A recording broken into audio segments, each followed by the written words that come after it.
two daughters. Two. One is two. That's the definition of a 2-year-old is any child with the right hand reach of 8 feet. Man, I'm telling you, no matter what I move away from her, she can still get at it from the position she's standing in. That arm grows and grows and grows. You ever feed a 2-year-old? 2-year-olds are ball makers. They sit down and take all the food, potatoes, string beans, and the steak, and they roll it up in a ball. All of it goes into a ball. Then they hand it to you. Hey, Dad, you want some? No, not if you don't want Dad to throw up. You don't want me to bite. No. 1-year-old, I have a 1-year-old. She's a circle maker with the food. Right away, picks her spoon up, no matter what it is. Round and round and round and round. It goes in a circle. And a 1-year-old never puts food in its mouth. They are fed by their own way, which is the mashing method. They mash it into the mashed potatoes, mash in through the brain, down to the stomach. All peas and green things go in the ear by that way. Meat goes in the neck. All milk slides down the chest and into the belly button where it is sucked up.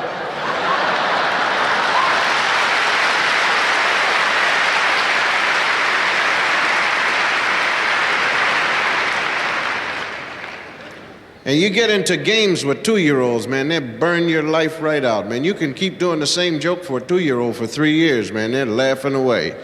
You make that mistake, man. As a parent, I made that mistake. I used to make it with other people's children. You know, I'd come in and I'd do a thing like maybe a 1.5 backflip with a somersault and crawl around the room real fast, right? And I'd do that.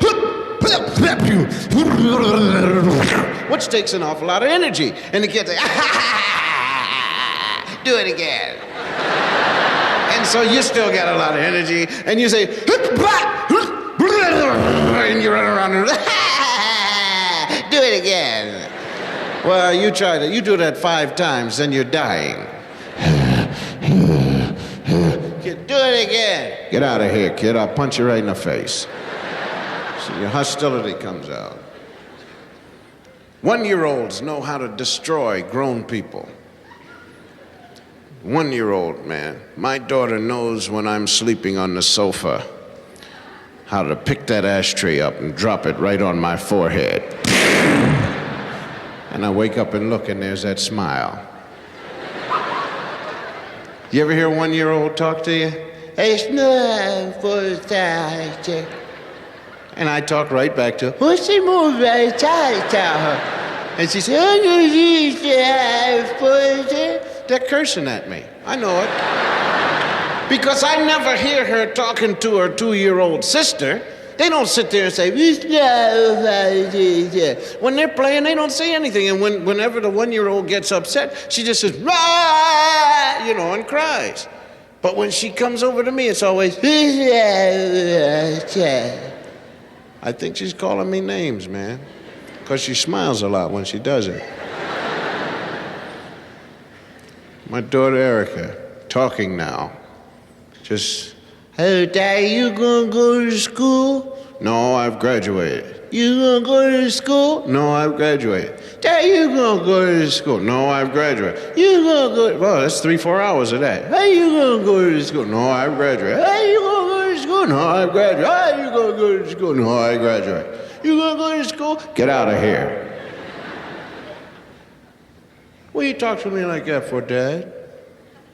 I didn't say nothing to you. Where'd that come from? I don't know. You gonna go to school? No, I'm not going to school.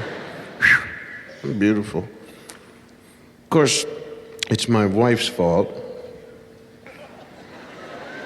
I wanted, sons, and she come up with these 2 losers. Yeah.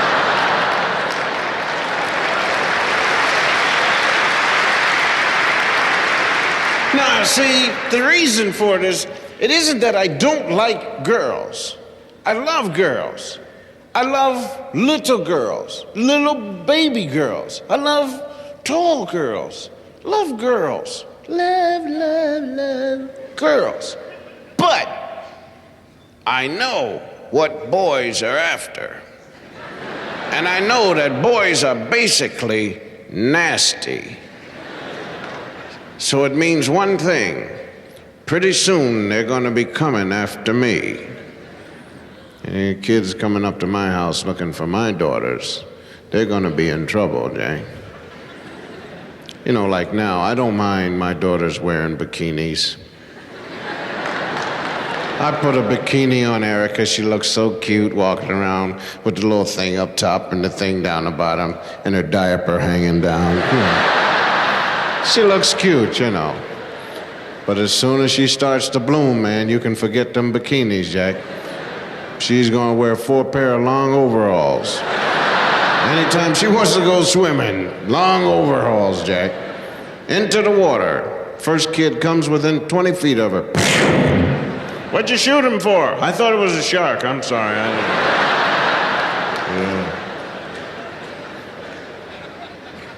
I had a guy teach my daughters how to swim. I paid a guy some good bread to do that. And he came up, he says, let me take the 2-year-old, picked her up, threw her right into 9 feet of water. I said, hey, my daughter's down there at the bottom of the pool. I think she's drowning because the water bubbles are coming up, you know, and help, you know. He says, yeah, I just want to see if she can swim. I said, well, the water bubbles are getting smaller, sir. You want to try and do something about that? Yeah, okay. And he comes up with Erica, and Erica's calm. He said, well, that's the only way you can teach them how to swim is just throw them in and then, you know, watch them do their movement and then guide them along, and they're going to cough, they're going to so forth and so on. But I said, well, I can't watch that, man. You go ahead and teach her how to swim, will you? So about 3 weeks later, the guy came back. He said, I've taught her how to swim. You want to see it? I said, yeah. So little Erica got up, you know, with the bikini on and the thing and dove in. And she went swimming real cute, you know, and down, touched the edge. And she swam on back, you know, touched the edge. And she came back to me and pulled herself out and grabbed my leg. You know, little girls love to grab your leg. They put the head, you know, that's love right there. You know, I say, oh, that's really groovy. Yeah, really groovy. So the guy says, how do you like it? I said, well, beautiful. I dig it, man. It's wonderful you taught her how to swim. He said, now I want to teach this one. I said, Aaron can't even stand up.